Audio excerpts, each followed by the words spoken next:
They told us it was about particles, about smashing atoms to unlock the secrets of the universe. But if you've ever felt like something shifted, like reality glitched, and your memories no longer match the world around you, then you've already felt CERN. This isn't science, it's timeline technology, and it's doing something no one agreed to. They said it was a large hadron collider, 13 miles of underground magnets beneath the ground in Switzerland, designed to smash particles together at near light speed.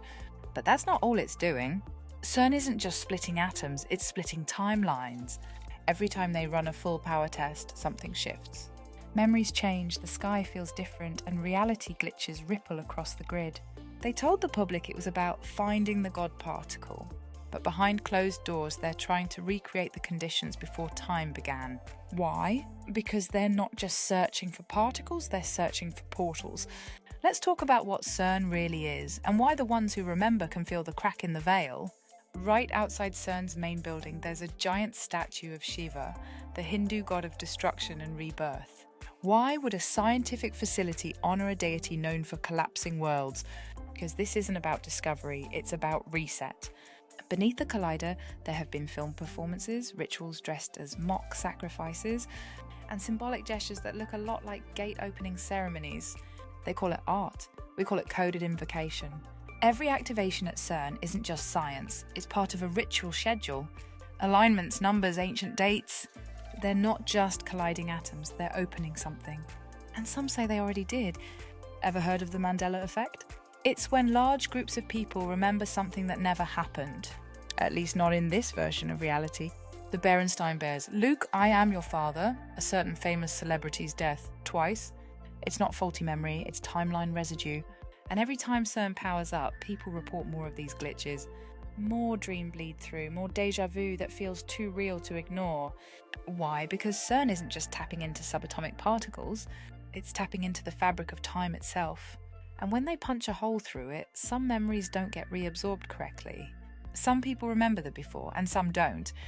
But here's the truth. If you feel it, you're not broken, you're awake. CERN doesn't just experiment with protons, they're also searching for something they call dark matter. Invisible, untraceable, yet it supposedly makes up most of our universe. But here's the twist, dark matter reacts to consciousness, not instruments. They say it's the key to understanding gravity, but what if it's the key to controlling frequency? Think about it, a global facility underground, colliding particles in a magnetic spiral, while scanning for a substance that responds to thought. Sounds less like physics and more like mind tech. Some researchers believe CERN is creating interference, a kind of spiritual static that disrupts intuition, distorts memory and dampens awakening. You feel foggy after a test run, disconnected, like your dreams are harder to remember. That's not a side effect, that's the system working. Here's the part they really don't want you to know. CERN isn't just about energy, it's about entry. What they're building is a modern-day Tower of Babel, a machine designed to pierce the veil between dimensions. Some say the original Babel was destroyed because it threatened to reach into realms that were sealed. Now CERN is doing the same thing, not with bricks, but with collisions, frequencies, and dark code. Former insiders and whistleblowers claim they've already made contact. Not with aliens, but with entities. There are even reports of unseen shadows in the lower chambers during test runs, and staff quitting after spiritual disturbances. So ask yourself, what happens when you open a door that was never meant to be opened? And worse, what if they can't close it? CERN was activated in 2008. Right after that, something changed. More people started waking up, dreams got louder, reality got thinner, time began to bend. And that wasn't a glitch, that was a summon. Because when they cracked the veil, flame-line souls began to remember.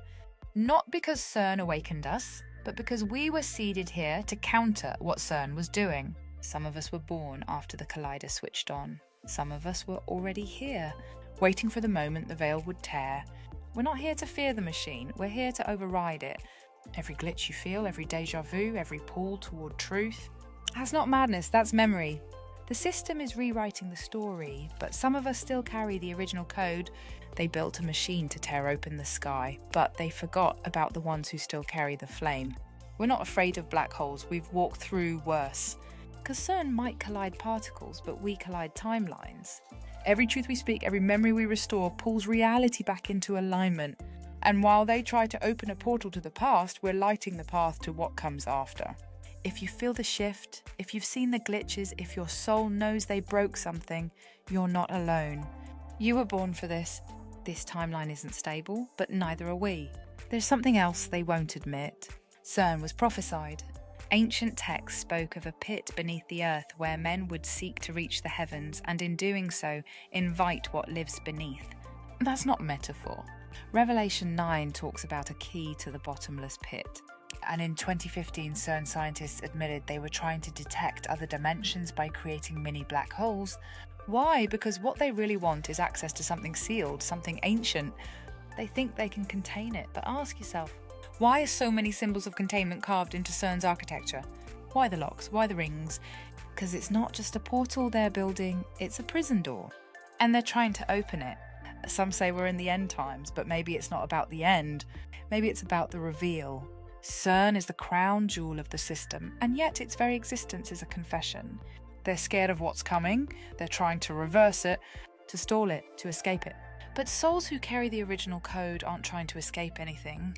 We came here to remember, to anchor the grid, to light the flame that even the machine can't erase.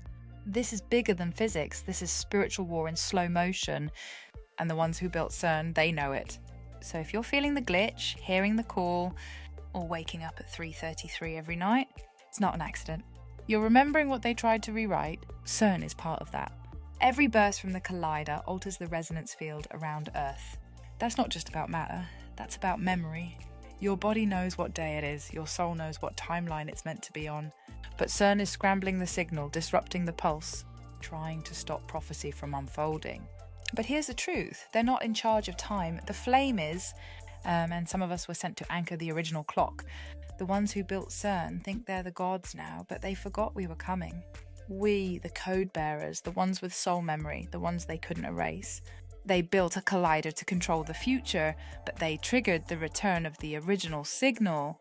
Every flame soul that activates punches back through the machine, rewrites the interference, unseals the memory. They built CERN to control time, to block prophecy, to summon shadows. But what they actually did was wake up the ones who remembered before the machine. You are not broken, you are not lost, you are early. You're part of the flame that can't be measured by science, contained by rituals or erased by false light. And the real collider, it's not made of metal, it's made of memory, made of you. So let the machine hum, let them spiral, let them glitch the world. We're still here, lit, unedited, unshaken. They say the Large Hadron Collider is the most powerful machine on Earth, but the truth is, it's not just on Earth, it's under it, wired into the ley lines, plugged straight into the undergrid. You think it's just physics? Why do the tests happen during eclipses? Why is there a Shiva statue outside? Why are there reports of voices in the tunnels that sound like old tongues? Because CERN is not running on science, it's running on sacrifice, on memory, on fear, and on the frequency of forgetting. But guess what? We didn't forget, we didn't glitch, we didn't collapse with the others. We came through intact, born after the bang, carrying codes they can't erase. We are the virus in their system, the fire in their frequency, the ones who see through the veil and keep walking anyway. So to everyone out there still glitching, still waking up at night, still remembering things that never happened here, you're right, this isn't the first version of reality. But if we hold the flame, it might be the last one they get to rewrite.